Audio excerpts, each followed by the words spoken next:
சிவராமன்.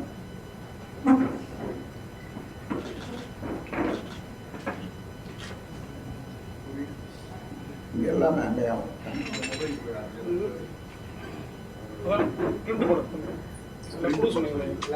நகல் கொடு சொன்னீங்களே,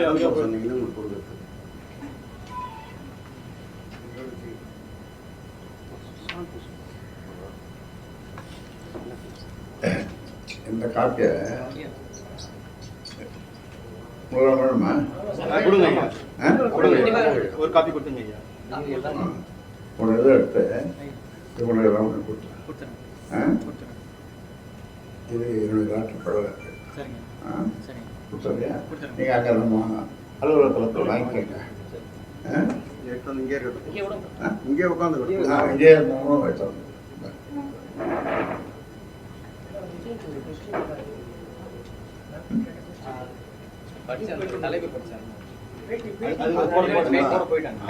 அது தனி, இது தனி. இந்த பிரிண்ட் ஐயா தனிக்கு கொடுத்தது தனி. அதே தான் என்னுடைய லெட்டர் பேடில் இருக்கு. அது தனி.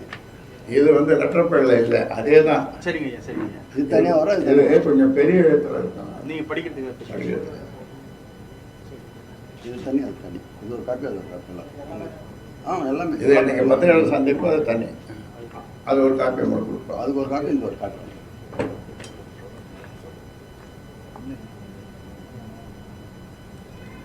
கூட்டத்தை எப்படி பார்க்குறீங்க? தமிழ்நாட்டில் நடந்த நீட் தேர்வுக்கான அனைத்து கட்சி கூட்டத்தை எப்படி பார்க்குறீங்க? தமிழ்நாட்டில் நீட் தேர்வு இருக்கவே கூடாது, இருக்கவே கூடாது, இருக்கவே கூடாது என்று முதலாக குரல் கொடுத்து போராடியவன் ராமதாஸ், பாட்டாளி மக்கள் கட்சி.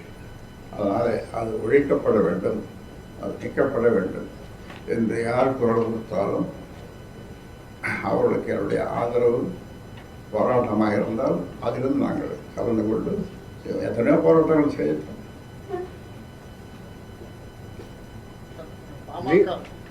பாமக சட்டத்துக்கு எதிராக குரல் கொடுத்து வருது. ஆனால் மாநிலங்களவையில் வந்து அன்புமணி வந்து அதுக்கு எதிராக வந்து அந்த இதில் கலந்துக்காமல் புறக்கணிச்சிருக்காரு. பாஜகவுடைய கூட்டணி இருக்கிறதால ஒட்டுமொத்த மாநிலத்தை எதிர்த்து குரல் கொடுக்காம இருக்கிறாங்க அப்படின்ற மாதிரி பாமக. இந்த கேள்விக்கு பதில் அவரிடமிருந்து கிடைக்கும். உங்களுடைய கருத்து என்ன? பாமகவுடைய நிறுவன தலைவராக உங்களுடைய கருத்து? நிறுவன தலைவர் இன்னைக்கு மாநில தலைவர், மாநில தலைவராக ஆயிட்டார். மாநில தலைவராக நிறுவனர் மற்றும் தலைவர், நிறுவனர் மற்றும் தலைவர். உங்களுடைய கருத்தா சொல்லுங்க சார். தலைவருடைய கருத்தா சொல்ல அதே தான். நீட் தேர்வு என்று ஒன்று இருக்கக்கூடாது, ஒழிக்கப்பட வேண்டும். வக்பு வாரியத்தை கேட்டாங்க, வக்பருக்கு கேள்வி கேட்டாங்க, வக்பு சட்டத்துக்காக கேள்வி கேட்டாங்க. அது என்ன சொல்லிட்டோம், சட்டமன்றத்திலே பேசியாச்சு. சட்டமன்ற எம்எல்ஏ வந்திருக்காரு. சார் 2026 பிஜேபியுடன் கூட்டணி தொடருமா, இல்லை இன்னைக்கு அமித்ஷா வராரு, அது சம்பந்தமாக ஏன்னா பேசுவதற்கான வாய்ப்புகள் இருக்கா? இப்போ புதிதாக இப்போ வந்து நிறுவன தலைவர் வந்து தலைவராக மாறி இருக்கீங்க.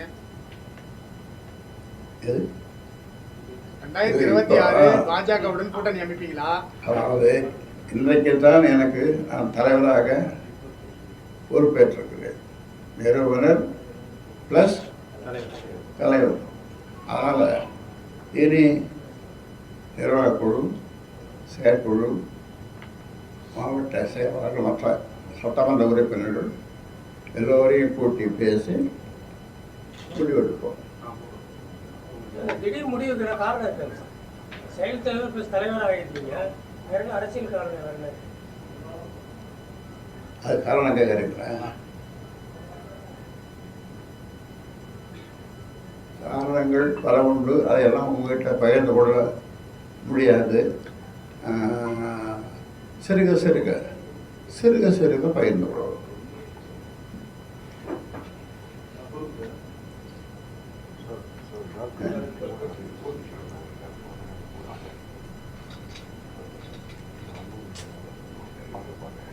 அப்புறம் ஒரு ஜெனரல் கோடை காலம் தொடங்கிய நிலையில மருத்துவராகிய உங்களுடைய ஆலோசனை பொதுமக்களுக்கு?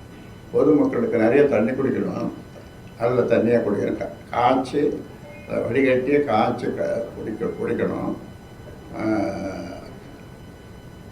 வேறு என்ன, இப்போ இந்த காலத்துலையாவது நம்ம நிறைய ஒரு வீட்டுக்கு ஒரு 10 மரங்களை வைக்கிறதுக்கு முயற்சி செய்யணும். போன கோடை போனால அதுக்கு முன்னால் இதே நாளில் ஏப்ரல் மே மாதத்தில் பழம் காய்க்கிற மரமாக வச்சேன். 7770 7770 பழம் காய்க்கிற மரம். உங்களுக்கு வேணுமா? கல்லூரியில் அது 15 வருஷம் பொறுத்து தான் பழம் காய்க்கும். இப்போ உடனே காய்ச்சாது. ஏன்னா ரகசியமாக விட்டு திறமை சொன்னால் பழம் காய்க்குது. அது இன்னும் மரப்பாடு இருப்பார். நம்ம ஊரில் நிறைய இருக்குது. அது இந்த பனை மரம் இருக்க, அது பழம் காய்க்கிற மரம் தானே. அது மாதிரி நிறைய தேக்கு மரம் நிறைய இருக்குது. பூச மரம் எல்லாம் 15 வருஷம் 20 வருஷம் பொறுத்து பணம் காய்க்கும். 2026 எலெக்ஷன் வந்து தாவேக்காவும் திமுகவும் தான் போட்டியா இருக்குன்னு விஜய் தெரிவிச்சிருக்காரு. 2026 தேர்தல் தமிழக வெற்றி கழகத்துக்கும் திமுகவுக்கும் தான் போட்டி, மற்ற கட்சிக்கு போட்டி இல்லை அப்படின்னு சொல்லிட்டு நடிகர் விஜய் சொல்லியிருக்காருன்னு சொல்லியிருக்காங்க. அது அவங்களுடைய கருத்துக்களை சொல்றாங்க, அவ்வளவுதான். மறைமுகமாக திமுக தவிர்த்து மற்ற கட்சிகளோட கூட்டணி அமைச்சுல வாய்ப்பு இருக்குன்றதா எடுத்துக்க வேண்டியிருக்கிறது. திமுகவை தவிர்த்து மற்ற கட்சிகளோட கூட்டணிக்கு தயார் அப்படின்னு அவர் மறைமுகமாக சொல்ற மாதிரி தான் இருக்குது. அது எப்படி பார்க்குறீங்க?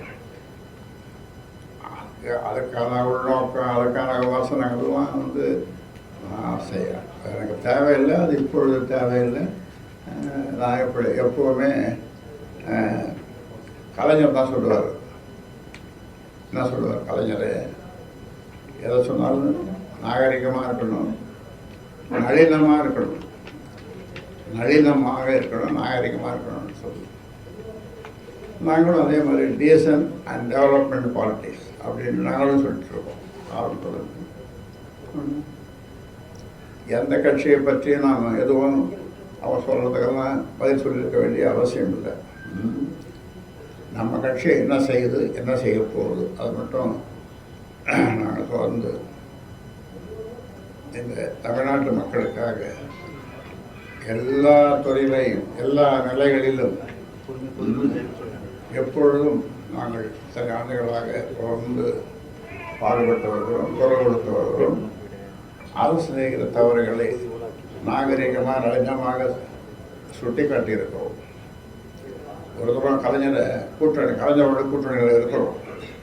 உங்களுக்கு தெரிஞ்சதான் பழைய செய்தி. கூட்டணியில் இருக்கிறோம். அப்போ உங்களை மாதிரி நிருபர்கள் கேட்குறாங்க எல்லாரும். ராமதாஸ் தினம் நீங்கள் கூட்டணியில் இருக்காரு, தினம் உங்களை விமர்சனம் பண்ணுறாரு. ராமதாஸ் செய்யறது தைலாவரம் தோட்டத்திலிருந்து எனக்கு தைலம் வருதுன்னா, தைலாவரம் தோட்டத்திலிருந்து எனக்கு தைலம் வருதுன்னு சொன்னார். ஆக நாகரிகமாக நளினமாக எப்படி சொல்லியிருக்காரு பாருங்க. அதனால் ஆனால் இப்பொழுது அரசியல்லாம் வேறு மாதிரி என்னமோ போயிட்டுருக்குது. நன்றி. சரி.